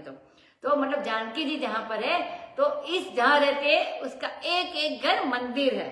तो किसी भी घर में घुसे तो ये वह समझ कर घुसे कि ये मंदिर है। तो प्रत्येक मंदिर में उन्होंने खोज की, माने प्रत्येक घर में गए, जहां तक उन्होंने अगणित योद्धा रखे, हर एक जगह पे योद्धा तो थे ही थे। अब वाल्मीकि जी के रामायण में वर्णन है कि वहां पर स्त्री पुरुष कैसे रात में सो रहे थे, शराब पिए हुए थे, कोई नंगे थे, कोई विलास में रथ थे। इस तरह वहां के सब लोग सोए हुए नहीं थे, कई लोग सोए थे। तो वो जो भोग विलास में रथ थे उसका वर्णन किया है। कहीं पर बाहर की स्त्री आई थी भोग विलास, ऐसा ऐसा ढंग था लंका में। बाद में बड़ा पश्चाताप हनुमान जी को हुआ ये देख के कि हमने रात के समय पराये घर में घुसकर परस्य पुरुष का दर्शन किया, तो बड़ा भारी पाप किया, अब तो हम मर जाएंगे, तो यही हमारे लिए प्रायश्चित, ऐसा सोचने लग गए। ये वाल्मीकि रामायण का वर्णन है। अब आगे बता दें कि अंत में रावण के मंदिर में भी ये गए, वहां भी पहले सोच लिया कि हम मंदिर में जा रहे हैं तो हमारा भाव बहुत पवित्र होना चाहिए। और बहुत तो बड़ा रावण का भवन तो बहुत अनोखा था, विचित्र था। तो इंद्र की संपत्ति से भी अधिक संपत्ति रावण के पास थी। जब किसी के भोग विलास का आधिक्य देखना हो तो वाल्मीकि रामायण में रावण का वर्णन पड़े, लेकिन ये सब कुछ टिकने वाला नहीं है, जो भी है वो तो टिकने वाला है, तो भगवत स्मरण टिकने वाला है। हमारे महात्माओं ने यह विचार किया कि जो सादा जीवन व्यतीत करता है, अपने विचार को उच्च रखता है, वही सबसे बड़ी श्रेष्ठता है। भोग विलास की श्रेष्ठता कोई मापदंड नहीं है, कोई श्रेष्ठता नहीं है। अब हनुमान जी ने देखा कि रावण भी शयन कर रहा है, पर उस मंदिर में तो वैदेही जानकी नहीं है। फिर देखा कि एक भवन है और सबके घर में गए तो वो सब मंदिर थे, लेकिन ये विभीषण जी के घर में गए तो वो भवन है। क्यों?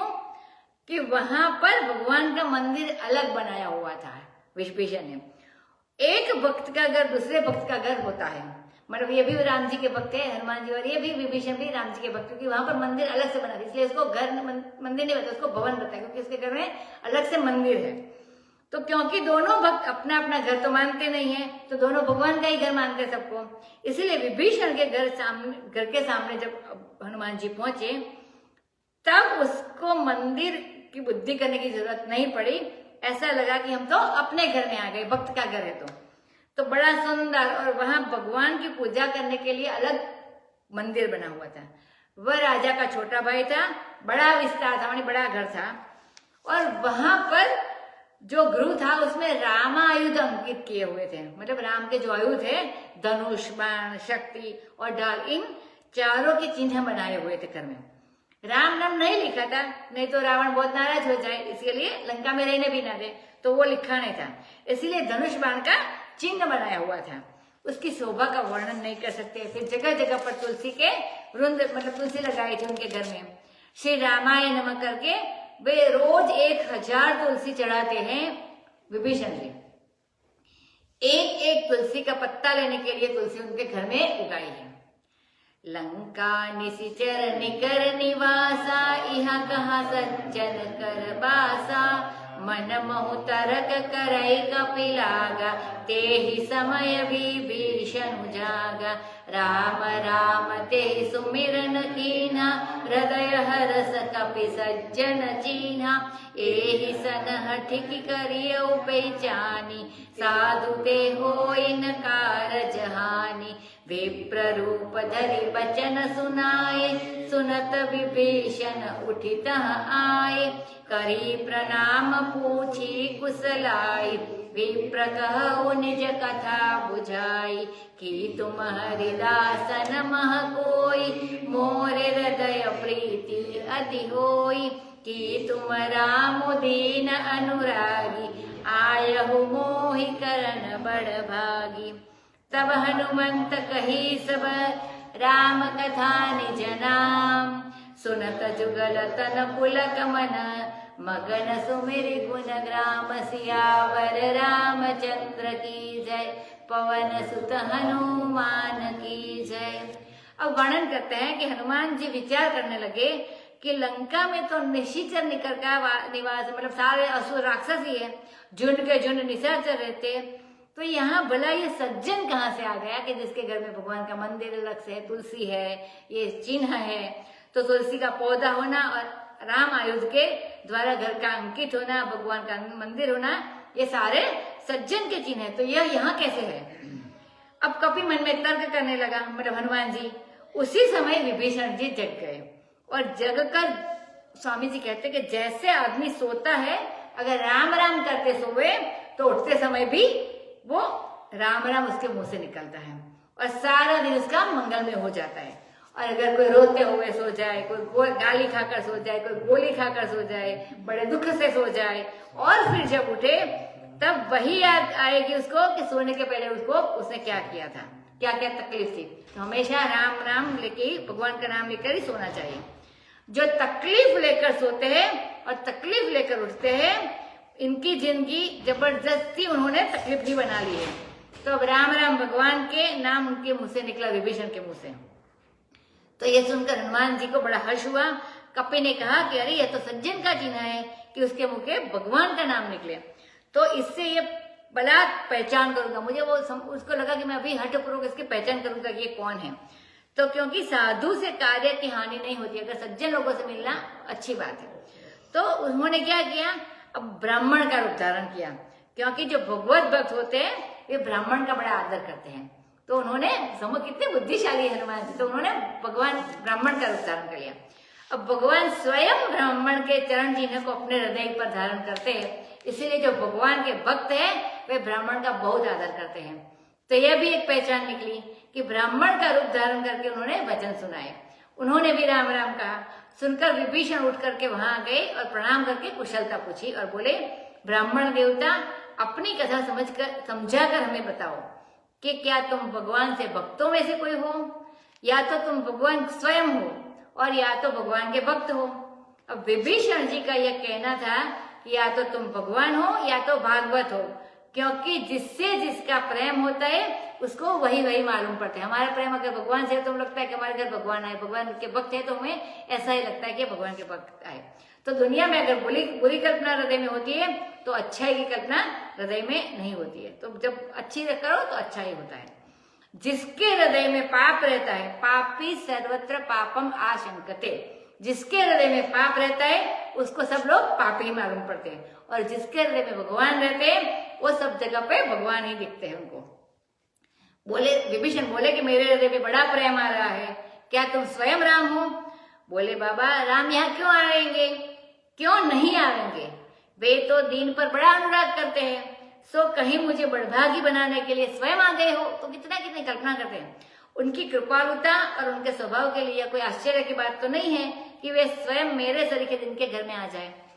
तब हनुमान जी ने बड़े प्रेम से राम जी की कथा सुनाई और अपना नाम बताया। उनसे छल नहीं किया, बता दिया कि हम पवन के पुत्र हैं, हम हनुमान हैं और राम के कार्य के लिए आए हैं यहाँ पर।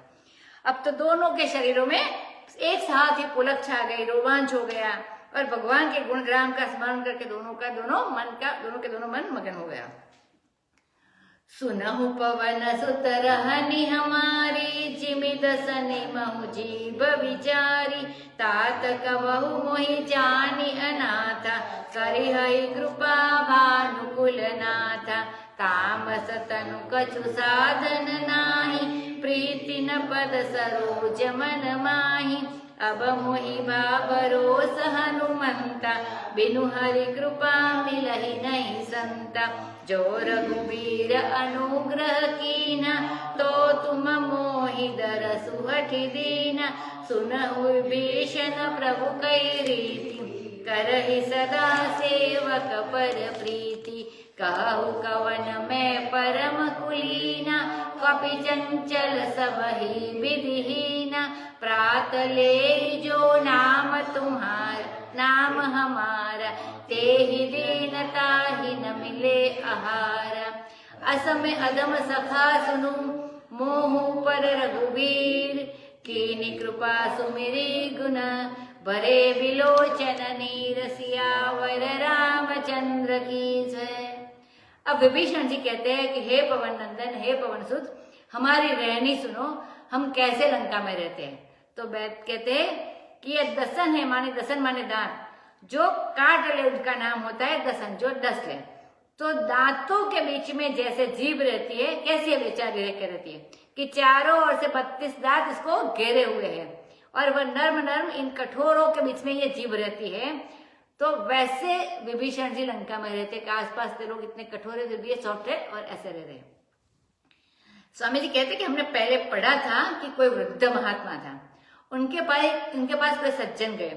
उन्होंने कहा, महाराज आप बुढ़े हो गए, अपना अनुभव बता दीजिए कि आपका अनुभव क्या है। तो महात्मा ने कहा कि अपना अनुभव मैं बताता हूँ, हमारे मुंह में दांत है कि नहीं है। तो बोले, नहीं महाराज, आपके मुंह में तो दांत नहीं है। बोले, अच्छा हमारे मुंह में जीभ है कि नहीं है। तो बोले, जीभ तो है, तभी तो आपसे हम बात कर रहे हैं। तो बोले, देखो जीवन में जो कठोर होता है वह टूट जाता है, मतलब दांत कठोर थे तो वे टूट गए, और जो नर्म होता है वह हमेशा बना रहता है। मतलब जीभ नर्म है, जीभ कोमल है तो वो रह जाती है अंत तक, और जो दांत कठोर थे तो वो टूट जाते हैं। तो जीवन में हमेशा कोमलता धारण करनी चाहिए और कठोरता कभी धारण नहीं करनी चाहिए। हमेशा हमें मृदु रहना चाहिए, किसी से बात करें तब मृदुता से बात करनी चाहिए। तो अब कहते हैं कि जैसे डसने वालों के बीच में बेचारी जीभ है, जैसे दांत के बीच में, वही मेरी गति है, वैसे मैं कठोरों के बीच में मैं रह रहा हूं। तो हे तात, हमारी बात तो छोड़ो, अब हम अपनी बात को तुमको क्या सुनावे, भगवान की बात बताओ, क्योंकि भगवान के भक्त हैं हनुमान जी। तो पूछ रहे विभीषण, क्या मुझे अनाथ जानकर भानुकुलनाथ भगवान रामचंद्र जी मेरे ऊपर कृपा करेंगे? तो अपनी बात ज्यादा नहीं सोचनी चाहिए, मतलब हम किसी से बात करते भगवत की बात करनी चाहिए, तो अपनी बात ज्यादा नहीं सोचनी चाहिए। भक्त की यह पहचान है कि हमसे यह गलत हुई कि हम जीवन में यह दुख पाए, या क्या किया वह क्या किया, यह नहीं सोचना चाहिए। ऐसा सोचना चाहिए कि भगवान कितने कृपालु हैं, वे कब आएंगे, हमसे कब मिलेंगे। तो विभीषण जी कहते हैं कि तो मैं तो तामसी शरीर का हूं, असुर में जन्मा हूं, तो और मेरे पास कोई साधन नहीं है, मैंने कुछ तब जब तक नहीं किया, ऐसा इतना करके फिर भी बोलते हैं, और मेरे मन में चरण कमल के प्रति प्रीति भी नहीं है। लेकिन हनुमंत, अब मुझे भरोसा हो गया है, क्योंकि बिना भगवान कृपा के संत की प्राप्ति नहीं होती। लेकिन उनको संत मिले हनुमान जी के रूप में, तो उसको भी भरोसा हो गया है कि अब भगवान मिलेंगे। अगर संत मिल गए आप सरीखा, तो भगवान की कृपा मेरे पर जरूर है, और जरूर श्री रघुवीर जी ने मेरे पर अनुग्रह किया है, तभी तो तुमने हठात मेरे बिना बुलाए, मैंने निमंत्रण नहीं भेजा था, फिर भी तुमने आकर मुझे दर्शन किया। वो सबके घर तो ऐसी बात नहीं की थी, तो यदि न मिलते, बाहर ही बाहर से चले जाते, तो मैं क्या कर सकता था, कुछ नहीं कर सकता था। अब हनुमान जी कहते हैं कि विभीषण जी, तुम हमारे प्रभु की रीति सुनो, वे सदा सेवक पर प्रीति करते हैं, हमेशा प्रेम करते हैं। अब मुझे अनाथ जानकर कभी कृपा करेंगे, ऐसा क्यों कहते हो? तुम्हारे ऊपर तो वे कृपा नहीं करते, तुमसे तो बहुत बड़ा प्रेम करते हैं विभीषण के ऊपर, ऐसा बताया। अब तुम कहते हो कि तामस शरीर है मेरा, मैं कौन अच्छे खानदान का हूं, तुम्हारा शरीर तामस, हमारा शरीर तामस, लेकिन तुम लोगों के, यानी हनुमान जी तो वानर के वेश में, तो बोलते कि तुम्हारे तो अच्छे कुल है, तुम पुलस्त्य कुल में पैदा हुए हो, विश्रवा मुनि के हुए तुम, वो बहुत अच्छे कुल से थे। रावण को बहुत, वैसे तो बहुत पूजा भी करते थे वो, तुम्हारा कुल तो बहुत बढ़िया है, और हमारा कुल भी अच्छा नहीं है, मतलब मैं जात से तो मैं कपी हूं, और सब प्रकार से हीन हूं, दीन हूं। तो तुम्हारा मतलब पुलस्त्य ऋषि के कुल के लोगों का नाम बोलते हैं कि तुम्हारे लोगों का नाम तो प्रातः काल लोग स्मरण करते हैं। प्रह्लाद नारद पराशर पुंडरीक व्यासांबरीश शुक शौनक भीष्म दाल्भ्यान् रुक्मांगदार्जुन वसिष्ठ विभीषणाद्यान् एतानहं परम भागवतान् स्मरामि। तो रोज ये सारे असुर के नाम, वो कुल में पैदा हुए जो है, वो प्रहलाद भी वही कुल में आगे आए थे, दानव कुल में ही थे। तो रोज लोग प्रातः काल तुम्हारा नाम स्मरण करें, और प्रातः काल उठकर कोई वानर करने लग जाए तो उसको रोटी ना मिले, मतलब वो पुलस्त्य कुल के लोगों को, ये जो प्रहलाद वगैरह के नाम लिया, प्रहलाद नारद पराशर पुंडरीक व्यास अम्बरीश शुक शौनक भीष्म रुक्म अर्जुन वशिष्ठ विभीषण, तो इन लोगों का नाम लिया जाता है, तो उनको माने पवित्र प्रातः काल लोग नाम लेते हैं, और बोलते कि अगर मेरा नाम कोई कपी कपी बोले सुबह उठकर, तो खाना भी ना मिले उसको, तो ऐसे कुल के तुम हो, तो ऐसा क्यों सोचते हो कि भगवान तुमको दर्शन नहीं देंगे? तो बताते हैं कि सो ऐसे मैं अधम हूं, मेरे मित्र सुनो, मेरे पर भी रामचंद्र जी ने कृपा की है, तब तो मैं यहाँ पर आ पाया हूँ। पहले विभीषण ने मगन कर दिया था आनंद में हनुमान जी को, अब हनुमान जी ने आनंद में विभीषण को मगन कर दिया। पहले ऐसा बताया तो हनुमान विभीषण जी खुश हो गए। जानत हूँ अस स्वामी बिसारी फिरहि को काहे न हो हे दुखारी, एहि विधि कहत राम गुण ग्राम पाव अनिर्वाच्य विश्राम। पुनि सब कथा विभीषण कही, जेहि विधि जनक सुता तह रही। तब हनुमंत कहा सुनु भ्राता, देखि चहु जानकी माता। जुगुति विभीषण सकल सुनाई, चले उपवन सुत विदा कराई। करि सोई रूप गयौ पुनि तहवा, बन अशोक सीता जह रहवा। देखि मनः कहु कीन प्रणाम, बैठे बीति जात निसि जामा। कृसतनु शीस जटा एक बेनी, जम्पति हृदय रघुपति गुण श्रेणी। निज पद नयन दिए मन, राम पद कमल लीन। परम दुखी भा पवन सुत, देखी जानकी दीन। सियावर रामचंद्र की जय। पवन सुत हनुमान की जय। अब एक दृष्टि सब लोगों पर डालते हैं, कहते हैं कि ऐसे दयालु कोमल स्वभाव रामचंद्र भगवान को जानकर भी जो लोग उनको भुला देते हैं और संसार में फिरते हैं, उनको भला दुख क्यों न हो। अगर इतना जान के भी आप भगवान को याद नहीं करते तो उनको दुखी होगा, उनके लिए दुखी स्वाभाविक है। आप विचार करके देखो, 1 मिनट का भगवान का स्मरण पक्का करो, देखो उस 1 मिनट में तुमको कोई दुख होता है, और जब 1 मिनट भगवान का स्मरण करने में दुख नहीं होता है, मजा आता है, तो 5 मिनट करोगे तो 5 मिनट में भी दुख नहीं होगा, नहीं होगा। यह बात बिल्कुल पक्की है कि इस दुख भरी दुनिया की ओर से अपना मन हटा करके भगवान में लगाने से बड़ी शांति और बड़ा विश्राम मिलता है, बड़ा आराम मिलता है। यह बात बिल्कुल प्रत्यक्ष है। तो ऐसे प्रभु का स्मरण छोड़कर जो दुनिया में भटकते हैं, वे क्यों ना दुखी होंगे, दुखी होंगे। इस प्रकार भगवान राम के गुणग्राम का निरूपण करने लग गए, गुणानुसंधान करने लग गए और अनिर्वचनीय विश्राम की प्राप्ति उनको हुई, दोनों को, विभीषण को और हनुमान जी को। अब विभीषण मिल गए तो राम काज भी हो गया, तो विभीषण का मिलना ही राम काज है, इसीलिए अनिर्वचनीय विश्राम की प्राप्ति हुई, मतलब अवर्णनीय प्राप्ति हुई इसको विश्राम की। अब सारी बात विभीषण ने बतलाई कि जिस रीति से जनक सुता जी वहां पर रहती है, तो किसी भी प्रकार लंका में रहना उन्होंने, सीता जी ने स्वीकार नहीं किया।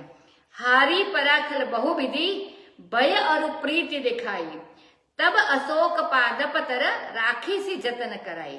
तो अभी वो सब प्रकार से प्रयत्न किया रावण ने, लेकिन वो लंका में नहीं रही, भवन में, और वे रहने का अस्वीकार किया। तो अब ये अशोक वाटिका में रहती है और हर समय जैसे विधि कपट कुरंग संग धाई चले श्री राम, तो हमेशा उसी का स्मरण करती है। तो सीता जी कैसे है वो बताए। अब हनुमान ने कहा कि सुनो भाई, मैं जानकी माता का दर्शन करना चाहता हूँ। तब विभीषण ने सारी युक्ति उनको बताई, क्योंकि युक्ति के बिना तो यहाँ पर काम होती नहीं है। तो ये सुंदरकांड में सारी युक्तियां यहाँ पर सुंदरकांड में ही मिलेगी। तो रामचरितमानस में युक्ति बहुत बड़ी वस्तु मानी गई है, सो सब युक्ति विभीषण ने बताई। अब पवन सुत हनुमान जी वहां पर से विदा लेकर चले। विभीषण जी ने तो कहा कि थके मांदे आए हो, माने इतने दूर से आए हो तो समुद्र पार के, तो यहाँ पर ठहर जाओ 1 दिन 2 दिन, हम किसी को पता नहीं चलने देंगे कि तुम यहाँ पर आए हो, ऐसे संभाल करके रखेंगे, और फिर सब बात का तुमको पता लगेगा। लेकिन उन्होंने तुरंत विदा ली और वहां से चल पड़े, क्योंकि उनको आराम नहीं है, राम जी का काम करने के लिए निकले। तो बीच में मैना पर्वत पे भी विश्राम नहीं लिया था। अब वही रूप धारण करके जो छोटा वाला, फिर वहां गए जहां अशोक वन में सीता जी रहती है। देख कर मन से सीता जी को प्रणाम किया। देखा कि श्री जानकी जी बैठे ही बैठे रात और दिन दोनों बीत जाते हैं, न खड़ी होती है न लेटती है। जहां कहीं बैठ गई और रात की रात दिन के दिन निकल जाए। शरीर दुबला हो गया है और शीश पर जटा बालों की बंध गई है। एक वैणी है और हृदय में रघुपति गुण श्रेणी का जप कर रही है। नीचे देखती है, अपने चरणों में आंख लगाए हुए इधर उधर नहीं देखती है, कौन आया कौन गया। आंख का चंचल होना मन की चंचलता का सूचक है। जिसका मन जितना चंचल होता है उसकी आंख भी उतनी चंचल होती है। इसीलिए महात्मा लोग बताते हैं कि तुम्हें ध्यान करने के लिए बैठना हो तो सबसे पहले आंख की पुतली को स्थिर करो, जोर नहीं लगाना, केवल स्वाभाविक रूप से स्थिर कर देना, और पुतली के स्थिर होते ही तुम्हारा मन स्थिर हो जाता है। तो इन्होंने अपने नेत्र को, सीता जी ने अपने नेत्र को पाव का आलम्बन दिया, मतलब पैरों का आलम्बन दे दिया, और मन रामचरण में लीन हो गया। तो वो चित्र लिखित से, मानी चित्रवत हो गई है, जैसे पुतलीवत हो गई है, तो कुछ हिलता डुलता नहीं है, और उनकी आंखें भी चित्र लिखी सी हो गई है, माने एकदम स्थिर है, स्तब्ध है। अब तो हनुमान जी को और दुख हुआ जानकी जी को इस दिन अवस्था में देख करके। तरु पल्लव महुरहा लुकाई, करय विचार करौ का भाई। तेहि अवसर रावण तह आवा, संग नारी बहु किए बनावा। बहुविधि खल सीता ही समुझावा, सामदान भय भेद दिखावा। कह रावण सुनु सुमुखी सयानी, मंदोदरी आदि सबरानी। तब अनुचरी करऊ पन मोरा, एक बार बिलकु मम औरा। तृणधरी ओट कहति बैदेहि, सुमिरि अवधपति परम स्नेहि सुनु दस मुख खद्योत प्रकाश कबहु कि नलिनी करई विकास असमन समुझ कहति जानकी खल सुधि नहीं रघुबीर बानकी सठ सुनई हरि आने ही मोहि अधम निलज्ज लाज नहीं तोहि आपु ही सुनि खद्योत सम राम ही भानु समान परुष वचन सुनि काढ़े असी बोला अति खिसियान सियावर रामचंद्र की जय। अब हनुमान जी को वहां भी छिप कर रहना पड़ा। लुकाई माने छिप कर रहना, तो वहां भी एक वृक्ष के पल्लों में छिप कर रह गए और विचार करते हैं कि भाई मैं यहाँ क्या करूं, हे भाई मन अब यहाँ क्या करना चाहिए। तो सोचते हैं हनुमान जी बुद्धिशाली, तो सोच अब जब ये गए थे ढूंढने के, उस समय तो वहां पे देखा था कि रावण सो रहा था। अब रावण को आ गया स्वप्न वहां पर, क्योंकि ये भी देवता का आराधक है, तो उसको ऐसा स्वप्न आया कि राम जी का कोई दूत बगीचे में आया है और वह कुछ गड़बड़ करने वाला है। तो ऐसा वर्णन मिलता है रामतापनी जो उपनिषद है, इसमें ऐसा वर्णन है कि राम पत्नी मनस्थाम यह स्वनिवृत्त्यर्थमादरे। तो वन में से राम जी की पत्नी को चुरा कर इसीलिए ले आया है वो रावण कि रामचंद्र हमको मारेंगे तो हमारी मुक्ति हो जाएगी। पहले भी आया था कि रावण को ऐसा लगा था कि मेरी मुक्ति हो जाएगी राम जी अगर हमको मार डालेंगे तो उसका स्वप्न आया। अब मुक्ति चाहता था, इसके लिए तो वो सीता का हरण किया था।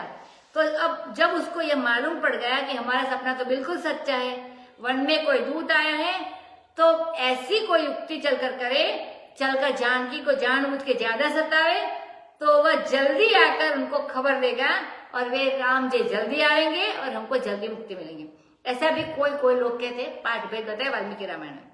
अब उसी अवसर रावण वहां पर आया, अपनी पत्नी को भी साथ लेकर आया। एक बात ये विचार करने की है कि मंदोदरी को साथ लेकर आया और बहुत सज धज कर बड़ा श्रृंगार धारण करके और लुभाने वाला रूप धारण करके रावण वहां पर रात को आया है। और उस दुष्ट ने सीता जी को बहुत तरह से समझाया, शाम से समझाया कि तुम क्या कर सकती हो, तुम्हारा कोई वश नहीं है, मतलब भय दिखाया, बेल दिखाया। रावण ने कहा कि हे सुमुखी सुनो, तुम ये मंदोदरी आदि जितनी हमारी रानी है सो मैं सबको तुम्हारी अनुचरी बना दूं, तुमको सारी दासी बना दूं, ये भी बताया। सुमुखी और सयानी करके समझाया, बोला कि मैं इन सबको तुम्हारी सेविका बना दूंगा, केवल एक बार मेरी और तुम देख लो, मेरी तरफ नजर करो। अब तो श्री जानकी तृण बीच में रखकर बोलती है, घास तणखला तृण रखकर बोलती है, माने में तुमको तिनके के बराबर समझती हूँ। कितना तृण मतलब बहुत छोटा वाला, कुछ गिनती नहीं होती, तो ऐसे बीच में रखती है कि तुम इस तिनके के बराबर मैं तुमको समझती हूँ। कहते हैं कि पर पुरुष से बातचीत करनी हो तो स्त्री को किसी चीज की ओट रखकर बात करनी चाहिए। पहले वो निकालते थे घूंघट, तो ऐसे पर पुरुष के साथ बात करते तो बीच में कुछ आवरण होना चाहिए, तो पहले किसी ने जब घूंघट लगाती थी, तो अभी इनके पास तो यहाँ पर कुछ है नहीं, तो ये तृण का ओट लगाती है। तो किसी चीज की ओट लगाकर बातचीत करनी चाहिए, खुलेआम किसी से नहीं मिलना चाहिए। तो यही तृण बीच में रख लेती है, दूसरा तो कोई यहाँ पर उठा नहीं इनके पास। और तीसरी बात यह है कि रामचंद्र के सामने तो तू ये तृण के बराबर है, मतलब ये तनखले के बराबर। उन्हें अवधपति का स्मरण हुआ सीता को, कैसे है कि वे परम स्नेही है। रामचंद्र भगवान हमसे जैसा प्रेम करते वह अद्वितीय प्रेम है। तो बोली स्मरण होने के बाद कि हे दसमुख तुम सुन, भला कहीं ये खद्योत माने ये जुगनू माने आ गया गुजराती में, तो बरसात के दिन में जो जुगनू रात के समय चमकते हैं, सो उनके प्रकाश में क्या कमलिनी खिल सकती है, मतलब छोटे छोटे प्रकाश में। तो और रामचंद्र सूर्य है और तू जुगनू है, तेरे सामने यह कमलिनी भला कैसे खिल सकती है। तो उसको आगे बना दिया, छोटा बना दिया। अब श्री जानकी जी कहती है कि खल तू अपने मन में इस बात को समझ ले, क्या तुझे रघुवीर बाण की नहीं सुधी नहीं है, मतलब रघुवीर के बाण कितने अमोघ है वो तुमको पता नहीं है। तू एकांत में जाकर तो हमको हरण करके ले आए, तू अधम है, तू निर्लज है, तुझे बिल्कुल लाज नहीं है। तो अपने को खद्योत और जुगनू के समान सुनकर और राम को सूर्य के समान सुनकर, ऐसा जो पुरुष जो कठोर कड़वा परस में से पलोप हो गया और रुष रह गया, तो वो रुखा वचन कहलाता है, मतलब अच्छा नहीं लगता किसी को।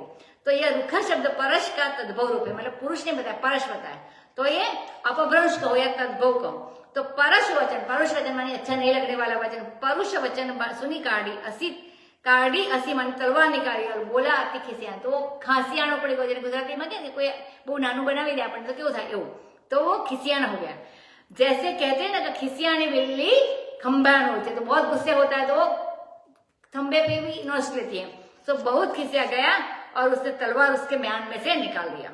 सीता ते मम कृत अपमाना कटिहौ तब सिर कठिन कृपाना नाहित सपदि बानु मम बानी सुमुखी होती न त जीवन हानि श्याम सरोज दाम सम सुंदर प्रभु भुज करि कर समदस कंदर सो भुज कंठ की तव असि जो सुनु सठ अस प्रवान पन मोरा चंद्रहास हरु मम परितापम रघुपति बिरहि अनल संजातम शीतल निशित बहसि बरधारा कह सीता हरु मम दुख भारा सुनत वचन पुनि मारन धावा मयत नया कही नीति बुझावा कहे सी सकल निशि चरनी बोलाई सीत ही बहुविधि त्रास हो जाई मास दिवस महु कहान माना तो मैं मार बिकाढ़ी कृपाना भवन गयो दस कंदर इहा पिशाचि निवृंद सीत ही त्रास देखावही दरहि रूप बहु बंद सितावर अमचंद्र की जय पवन सुत हनुमान की जय। अब रावण बोला कि अरे सीता, तूने मेरा अपमान किया है, अब मैं इस कठिन तलवार से तेरा सिर काटूंगा और नहीं तो तत्काल मेरी तुम बात मान लो। हे सुमुखी, नहीं तो तुम्हारे जीवन की अब हानि हो रही है। पहले बोला था सुमुखी और सयानी, अब मात्रा बोला सुमुखी, माने देखने में तो बड़ी सुंदर है लेकिन सयानी नहीं है, तुम बेवकूफ हो। क्योंकि सुमुखी हो तो ना तो जीवन हो, मतलब तुम्हारा जीवन पे बनाई है तो भी तुम मेरी मानती नहीं हो। अब सीता जी ने कहा कि हे दशकंठ रावण सुनो, श्याम कमल की माला के समान सुंदर और हाथी के सूंड के समान सुंदर प्रभु की भुजा या तो वह हमारे कंठ में होगी या तो तुम्हारी तलवार पड़ेगी, दोनों में से एक ही हमारे कंधे पर पड़ सकते हैं, रामचंद्र जी की भुजाएं या तो तुम्हारी तलवार। मतलब सुना दिया कि मैं कुछ नहीं मानूंगी। हे सट सुन ले, ऐसा मेरा प्रामाणिक प्रण है, ये हमारा प्रण है, ये हमारा प्रण कभी टूटेगा नहीं। सो हे तलवार, वो चंद्रहासी कहते तलवार को भी। सो हे तलवार, चंद्रहास माने चंद्रमा के समान जिसमें से किरणें निकले, तो चंद्रहास बोलते खड़क को और तलवार को। सो तुम मेरा परिताप दूर कर दे, मैं बहुत विरह में दुखी हूं तो मेरा दुख दूर कर दे, क्योंकि मैं रघुपति के विरह रूप अग्नि से मैं जल रही हूँ। शीतल और तीखी धार तू धारण करती है। सो सीता ने कहा कि हे तलवार, तू मेरा दुख दूर कर दे। अब ये वचन सुनते वह फिर एक बार उनको मारने के लिए दौड़ा, तो बीच में आ गई मंदोदरी। उसने नीति कहकर समझाया।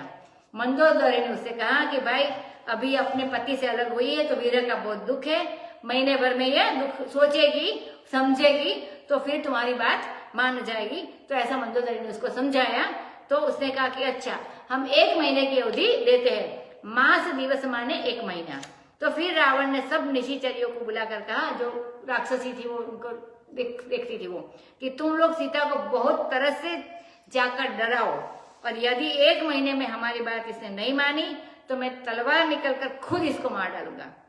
इसके बाद दशकंदर अपने भवन में चला गया और यहाँ पिशाचिनी वृंद, मानी जो राक्षसी का वृंद था, तो पिशाचिनी राक्षसी को ही बोलते हैं। तो यह क्या है, जो मांस खाए, पीस माने मांस, जो पीस आसनी हो माने मांस खाए, उसी को पिशाचिनी बोलते हैं। तो ये मांस भोजनी जो राक्षसी है वे सीता को त्रास दिखावे और बड़े खरे बुरे रूप धारण करके उसको डराते हैं। अब बाकी का कल देखेंगे।